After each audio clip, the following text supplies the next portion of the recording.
Assalomu alaykum. O'zbekiston Respublikasi Prezidenti Shavkat Miromonovich Mirziyoyev muhtaram prezidentimga qilingan murojaatlarim natijasi haqida bayonot berib chiqmoqchiman. Men Qoraqalpog'iston Respublikasi Amudara tumani 5 mahallasida yashayman. Bunda muhtaram prezidentimdan yordam so'rab qilingan murojaatlar bir oygacha hech qanday reaksiya ko'rsatmaganligi haqida, shu bilan birga O'zbekiston Bosh prokuraturasiga murojaat qilganman, Prezident virtual portaliga murojaat qilganman, Biznes Ombudsman savdo sanoat palatalariga murojaat qilganman. Bularning hech birida muhtaram prezidentim sizning qaroringiz, olib borayotgan islohotlaringizning natijasida hech qanday bir yerga ta'sir ko'rsatilmaganligini aytmoqchi edim. Shu bilan birga arizalarning natijasida O'zbekiston Respublikasi Tog' sanoat va geologiya vazirligi kotibi J. Azimovning bergan javobi ancha-muncha masalani hal qilishga masalani oydinlik kiritildi. Bunda kelib chiqib masalaning oxirgi yechimi O'zbekiston Respublikasi Tog' geologiya vazirligining hududida joylashgan yer qa'ridan foydalanish markazi direktori Nurbek Haqberdiyevga kelib taqalmoqda. Nurbek Haqberdiyevning Telegramga o'sha sizga qilingan murojaatlarimni tashab berganman. U kishi bemalol multfilm ko'rganday tomosha qildi.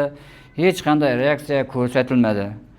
Endilikda shu yilning 25-iyun kuni soat 12da 78 kodi bilan 150 6710 telefon raqamidan prezident administratsiyasiga menga telefon qilishib, muammolarni yozib olishgandi. U yerda bir oy bo'ldi, menga hech qanday natija ko'rilmaganligi sababli bugun yana murojaat qilib chiqmoqdaman. Muhtaram prezidentim, agarda shu muammolarni hal qilib, menga bir yordam ko'rsatsangiz, vermikulit haqidagi ma'lumotlarni keltirib o'tkazsam, bu yerda vermikulit pishirilgan vermikulit 50% suvda ekonom qiladi. Masalan, 10 kunda suv berilishi kerak yerlarga bir marta suv beriladi. Respublika bo'yicha million kub suv ekonom bo'ladi, million kilovat elektr energiyalar ekonom bo'ladi. Endilikda bu hech qanday davlat boshqaruv ijrochi organlardan hech qanday natijalar ko'rmadim men. Har bir so'zimni isbotlab beraman.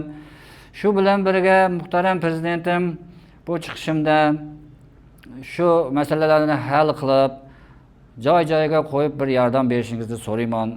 Ajoyib ishlarni qilishga imkoniyatim bor.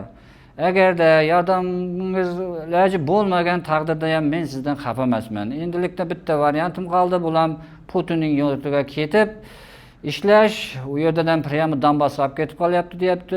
Ish qilib, muhtaram prezidentim menga yordam bering. Yordam so'ramoqdaman. Sizga sog'lik, salomatlik tilayman.